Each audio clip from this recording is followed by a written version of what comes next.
Hey guys, I got a Tao Tao 150 automatic here. Just want to show you guys a couple of tricks on these. I got it, it's been wrecked a couple of times. I had to jerry rig up the battery. I just want to show you some good jerry rigging tricks for these little things if you don't feel like putting a lot of money into them, because I'm kind of cheap too. So here we go. One thing I did there was I ran some battery wires up because the battery required for it is a little bitty one.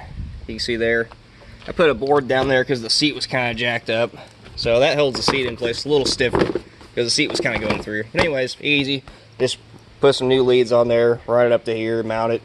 I need to zip tie it instead of putting it in there with a bungee cord and a couple of gloves to fit in between the bars. But, you know, that's another day. I'll do another video on that. One of the biggest things I did to this thing is I had a cracked intake manifold. I can kind of see in there, I put a lot of silicone around that. But what I did first was put some kind of JB weld on there. So it's going to hold that in place, and then I put the silicone around just to hold the vacuum in there because I had a bad vacuum leak. You could tell it wasn't idling well at all. So did that. That helped out quite a bit. You'll notice a big difference on that if you have an idle problem and it's got a cracked intake. It does have a plastic around here, so this is a little bit higher up than the engine, of course. So you got to really get down in the cracks of there with that JB weld or whatever you use. I use kind of a quick steel, high temperatures like 2400 degrees, something outrageous. Anyway, so that was one thing I did to it. Another thing was I was having trouble starting it. I thought it was the kill switch, so I took that completely apart. Who needs a kill switch anyways? You have an on and off key right here. So no more kill switch. Still had problems starting it. Wasn't working, even with the key on. So what I did is I checked the wires. I got an electrical tester, and I figured it's probably wiring somewhere or the switch is bad. I tried playing with the switch a little bit, but you know, I gave that up. I'm not an electrician, so one thing I did here was a 2.5 amp switch, which of course blew after about 2 tries, but it showed me that I could make this work. So what I did was I came off the solenoid back here. There's 2 wires. Those 2 wires come across, it's right here, the pink and yellow with a red stripe there to look some things. So I took that, and I have 1 wire going from the pink side, and that's going up here to a green wire off this. So let me show you, this is what it was. It was this connection right here. It was a yellow and pinkish red with a yellow and green. That was what was originally connected here. That comes from your starter switch to the solenoid with it. So I found this wire. It's just sitting there. It's kind of like an accessory wire or something. I guess maybe for a winch or some other lights. I don't know. It was just hanging there. So I thought I'd make some use of it.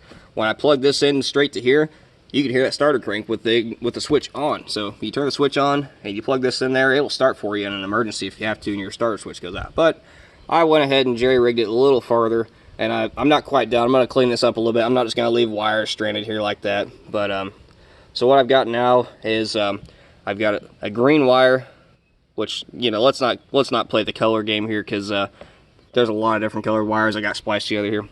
But anyways, just a wire straight from the right side of this plug over here to the right side of this plug to the green wire. Then I run another wire from the left side, which is that kind of yellow wire. I ran it up here to my switch, which is a button for a starter button. Then I run it back off the switch to the black line. And so basically when I plugged it in, it would start it with the both wires connecting. But I noticed if you just ran one wire at a time, it wouldn't. So I said, well, I'm just going to cut into it. That should work. So it does. It works great. I'll show you here real quick. All you have to do is flip the key on and press the button, and it's going to start up. Oh, the wrong button. That one's dead, of course. I had problems with it. So it gives you some start there. So that was a good quick fix for that. If you guys have a starter switch go on these things, which are, I guess, pretty common. But I couldn't find a YouTube video for it anywhere, so I did that.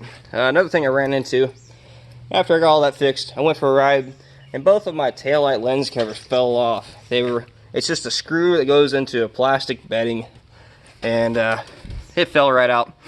So I put new bulbs in it, and I Gorilla Glued it. This thing might not ever come off. If I have a taillight go out again, it's probably, I'm gonna have to buy LEDs now, but that's the price you pay for jerry rigging. So I'll pay that price for now. Another one of my future projects soon is gonna be I'm going to show you guys how to clean this up and JB weld that on there, because it's not good at all, as you can see. So that'll be another day. I'm tired of that thing squeaking and bouncing around. And that's just about it for today. Just want to show you guys what I've done so far. And in the next videos, I'm going to be showing you guys how I'm doing the JB welding and headlights, other things like that. So, tune in.